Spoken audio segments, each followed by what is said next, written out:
What's up, Cub fans? Welcome to another episode of Talking Cubs. I'm your host, Ryan Davis. I'll be joined in a moment by my co-host, Sean Sears. We're going to be talking today about some Cubs that are due for negative regression in 2019, and maybe just we'll be taking a step backwards either due to age or other factors. But first, are you a brand or company that's looking to advertise? Well, right here is where you could be having your ad read and your logo on screen with Talking Cubs. If you're interested in doing such a thing, go ahead and go to our description where you can find our email address. Let's talk about what could be happening with the Cubs if a few players take a step backwards. Sean, do you think they could survive that kind of thing happening? There's always a natural regression for every team. I think it's very obvious. There's two clear candidates in my head to start off. One would be, I think, Ben Zobrist, just at 38 years old. It's hard to expect the guy who just came off probably one of his best seasons ever, definitely one of his best seasons as a Cub, to be able to be as productive as he is. He's going to play less games. It's kind of a liability to play on over but second base at this point. I think it's pretty safe to say Zobrist can regress and still be an effective player. Yeah, I mean, he had a great 2018. He had some injuries the year before. It was a wrist injury and a back injury.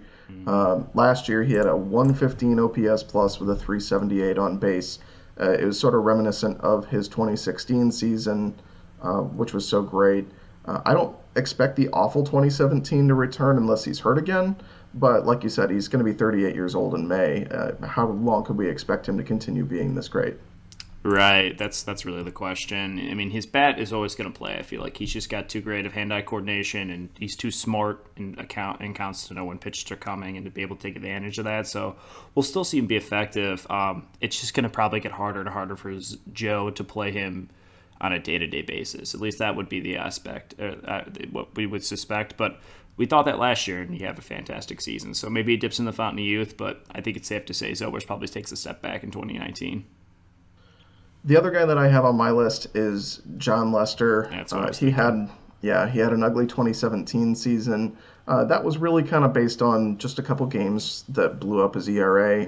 Off the top of my head, I remember a game where he gave up like 9 earned runs in like an inning or something like that. I was at that game. Yeah, oh man, so you remember that well. Yeah. His peripherals last year weren't the best. He started 32 games. He had a 3.32 ERA. That's great, but the walks were the highest per game in a Cubs uniform, while the strikeouts were down to 7.4, which are the lowest per game in a Cubs uniform. He also had a 4.39 FIP, which is actually worse than his FIP from 2017. Lester is now 35 years old, so where do we see him falling in 2019 on a scale of ace to fifth starter? I think somewhere in the middle. I don't think you can necessarily lean on Lester as the guy anymore. He even mentioned last year, he was saying how even though he was pitching well, like you were saying the peripherals were showing otherwise, and he even could say he felt this coming. Like he felt that he wasn't pitching as well as his numbers provided. And so obviously he recognized that early. He went through for it was like a 4-game stretch where it was brutal starts here for him. And then he picked it back up and he looked like John Lester the rest of the year and really was the guy. You know, him, Hamels, Hendricks, all those guys coming together and really carried that rotation towards the end of the season. But I think Pacoda is pretty down on Lester, and I think it's fair because he has these last couple of years regressed some. I think it's fair to say that John Lester isn't the guy they signed in 2015. That being said, he still goes out there and battles. I think you can still expect Lester to be, one of the guys. Regardless of how he's pitching, I still think he's one of the first guys to get into a postseason game if they do go to the postseason this year, which we expect. But yeah, I would say that so long as John Lester is maybe your third best guy in your rotation, maybe Yu Darvish comes back and pitches great, and Kyle Hendricks does his thing. If John Lester is your number 3 guy, and then you have Quintana as your number 4, and or Cole Hamels as your number 4. If you have those guys pitching well enough, I think you can get away with John Lester being your 3rd or 4th best pitcher. I think so. And the Cubs have the talent to do it. It's just whether or not they're going to live up to it. So. Yeah. Also on the pitching side, I put down Steve Cishek. I don't know if he's necessarily due for a regression because his career has been just absolutely stellar. He's probably the most underrated free agent signing of recent memory for the Cubs. They signed him last offseason, 2-year, $13 million deal, I think. Outstanding, 2.18 ERA in 70 and a third innings, but he also made career highs in appearances and innings. By the playoffs, his arm had basically fallen off. He's going to be 33 years old this year. Maybe he'll be great again, but it seems like trusting him due to all that usage last year, it seems like it could be dangerous. Yeah, the walk rate kind of started to go up as the season went on, and that was concerning. But even still, almost 10K per nine. I think Cishek is probably expected to have some type of regression just because he got used so much last year. But the idea here right now is that Brad Brock and maybe CJ Edwards can step in and guys maybe take away some of those innings from him. He doesn't have to be as used, but that first month we're going to have to see probably a lot of him to begin with. So I think it's kind of how the Cubs use him from, May, June on, and see how they can see if they can work pieces together. But if they have to use him a lot, we saw last year, it's impossible to ask a guy to throw that many innings and still be that effective. I mean, they all can't be Josh Hader. So. Right. The last guy on the list is sure to be unpopular, Javier Baez. I feel like he has to be included when we're talking about negative regression. I don't think he comes crashing down to earth. I think the borderline MVP candidate we saw in 2018 is pretty much here to stay. But that said, I think there is room for regression. He had a 347 BABIP. That was high, although it's pretty close to his career norms, but it still could come down.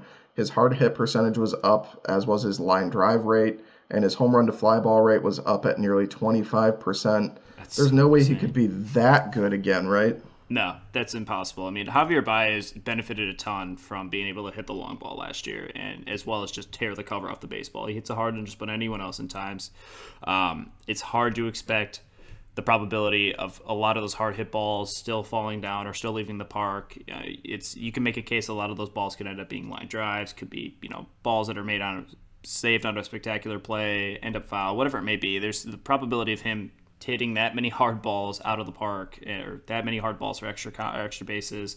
It's just not something I want to bet towards. And I love Javier Baez, but it's just kind of hard to see him having a season like that. Because I know you and I talked about it. We knew this season was probably Javier Baez's best chance at an MVP. Not necessarily because he's so bad, or obviously he's not bad, but it was the combination of who was in the field doing well and his season that he was having. But to expect that again is a little short-sighted.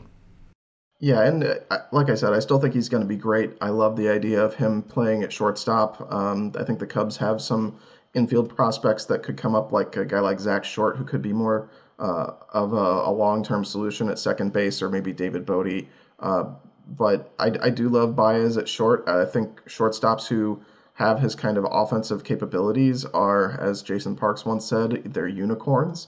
So Baez is absolutely, I think, primed for another great year. It just seems like a lot of what he did last year was kind of the perfect scenario for him. So you also have to look at the fact that he had a 4.5% walk rate, which is absolutely abysmal, and he still chases those pitches outside the zone. So will pitchers adjust to him, being so aggressive in the zone last year and start, throwing him more breaking pitches that break out of the zone? I don't know. I don't know what's going to happen to him.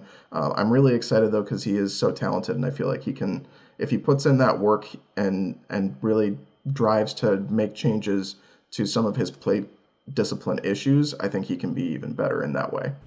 Yeah, he needs to develop the B-swing for sure. There's no such thing as a B-swing for Javier Baez. It's swing hard and swing a little bit harder is usually the two options. So if he can develop a little bit of patience, even just getting the walk percentage up 2-3 extra percentages could make a difference for him. So. Yeah. Well, that's it for this episode of Talking Cubs. If you like this sort of thing, be sure to go and click the subscribe button down below. You can also go to the comments and let us know what you thought of what we said about Baez and the other Cubs. You can tell us if you think we're wrong. You can also tell us if you agree or if you think there are other regression candidates. If you'd like, you can also follow us on Twitter. I'm at Ryan Q. Davis. Sean is at Sean R. Sears. And we'll catch you guys again next time.